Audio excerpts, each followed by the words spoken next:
now that there's more people than ever, and now that there's so much variability, we're gonna see completely different versions. And I think that's kind of what certain cultures will refer to as different spirits. You know how like certain cultures had different spirits and they all had like an animal form or different deities and different gods, and like the owl god and the elephant or whatever, you know? Okay. It was almost like it was a representation of different archetypal personalities. But now that we have more variability, you could make the argument that the archetypes are already set in place, but I don't believe that's true. I believe that we're constantly evolving and diversifying ourselves. So in a sense, we have like these overlap of different cultures mating with each other. And then obviously these different cultures are all becoming one big culture, like the United States, where we have African Americans. Now they're just not Africans, you know? And we Like see the melting pot. yeah, exactly. All these cultures are combining to form new variations. It's like we're creating new colors in a way. And we're seeing different types of archetypes being developed through the combination of other types of archetypes. Yeah. So it's almost like we're creating way more biodiversity.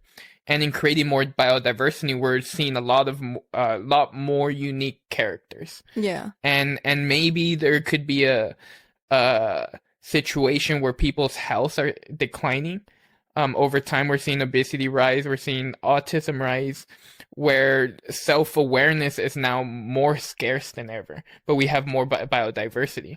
So we have more variability and less awareness. And because of that, we see kind of like this chaotic consequence, or not consequence, this chaotic expression of different types of people that we don't know how to categorize them. Because you could say a person has schizophrenia, but there could be a person that has schizophrenia. This person A has schizophrenia and person B has schizophrenia, and they're completely different from each other. Their symptoms are different, and we don't even know how to categorize them, so we just title it as schizophrenia for both ways, you know? Okay. But there's so much variability between different cases that it's not only a spectrum, but within that spectrum, there's different symptoms. Like I could probably put on another autistic person that would consider themselves in the same part of the spectrum as you do, and you guys will be completely different people.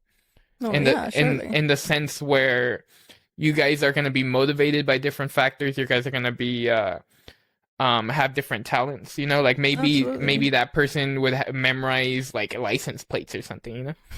Yeah, and I mean like that, I mean there's always going to be like that specific individuality. I want to ask a clarification question.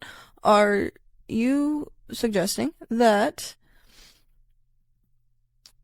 biodiversity and the increase in the mixing of cultures and ethnicities, that is correlated to the increase in negative mutations? No.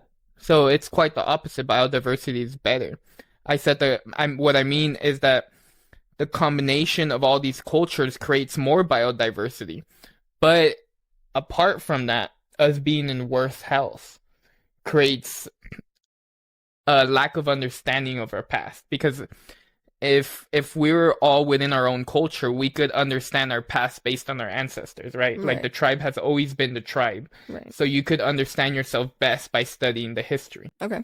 But now, whatever it is that's making you have bad health, that's competing with your ability to understand yourself as well. So then with all this confusion, nobody knows how to identify themselves. Yeah.